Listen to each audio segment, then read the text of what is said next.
almost like that real click where you're like, it doesn't matter what's practical. It matters like what I want to do. As far as like at least pursuing the training without school and stuff like, does that make sense? No, yeah, totally. I think a big moment was, so I went to Liberty my freshman year, and then I decided to transfer after I went home for winter break. And I think it kind of hit me then because I realized the big reason I went to Liberty was the perspective I wanted people to see from me.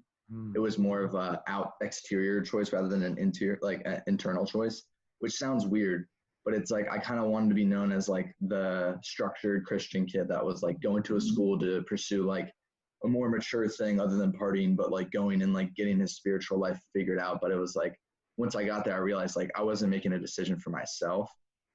And when I came home for winter break, I was like, why am I forcing myself into structure when I already know how to apply that to my life? Yeah. So when I decided to transfer originally to Clemson, I was going to go into health science. And that was kind of when I made a big switch because I was like, I'm making all these decisions for myself finally.